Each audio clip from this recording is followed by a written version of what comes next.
नमस्कार, माझे नाव शरद श्रीकांत काळे आहे.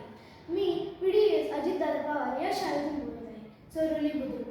शतजन्म शोधितांना शोधितांना गवसले गवसले सिंधुते रीती विषाद गमले गमले चित्तात धरेचे धरेचे वीर पाहिले पाहिले असले कल कल असले सोसले सोसले दहा हृदय हृदय अंती विजले विजले नीळ सागरी सागरी तळमळले तळमळले ते प्राण कंठात गायले गायले गीता शिवच्या शिवच्या मध्ये वाहिले मातृभूमीला वाहिले त्यांचे देव. ही कविता आपल्या स्वातंत्र्यवीर सावरकरांवर आहे.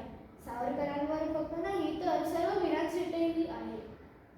त्या वीरांनी आपले देह मातृभूमीला वाहिले, त्यांनी बलिदान दिले, म्हणूनच आपले देश आज स्वातंत्र्य आहे.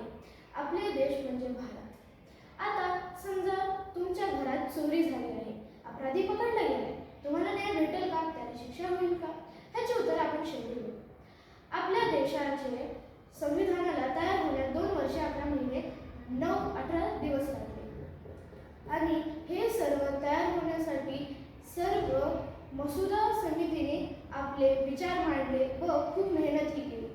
19 नोव्हेंबर 1949ला हे संविधान काढले गेले व आपणही ते स्वीकारले. आता आपल्याला संविधान सर्वात पहिले हक्क जगण्याचे देते, शिकण्याचेही आपल्याला ते हक्क देते.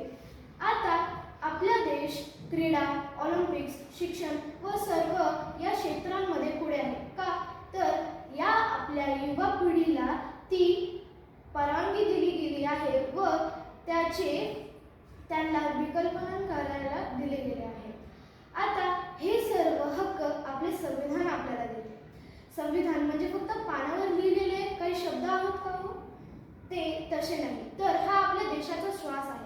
आपल्या देशाचा श्वास आहे, म्हणून आपण सर्व एकतेने, न्याय व बंधुत्वाने सर्वांसोबत राहतो.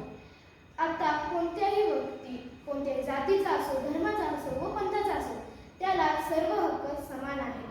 आपण समान आहोत, एकतेने लढतो व पुढे जात राहतो. आपले देश एवढे महान काय आहे?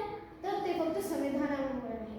मसुदा समिती, डॉक्टर बाबासाहेब आंबेडकर, स्वातंत्र्यवीर व सर्व आंदोलक आणि आपल्या या समाजसुधारकांमुळे आपले हे देश पुढे वाढले आहे. तर या देशाचे कल्याण म्हणजे थोडक्यात आपले संविधानच. आता संविधान जे पाळेल ते या देशाचे चालन सुखरूप करण्यात मदत करते. पण सर्वच हे संविधानाला मानते का हो? नाही.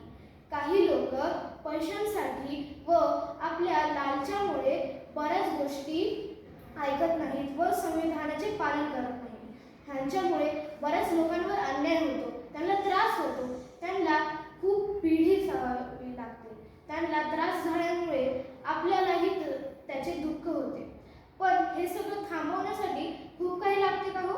तर एवढेच जास्त करण्याची काही गरज नाही आपल्याला, की जास्त काही पैसे घालवणे व खूप मोठे मोर्चे काढणे. फक्त संविधानाचे ऐकणे व संविधानाच्या नियमांना पाळण्यामुळे आपण आपल्या देशाचे चालन अजून सुखरूपपणे करू शकतो.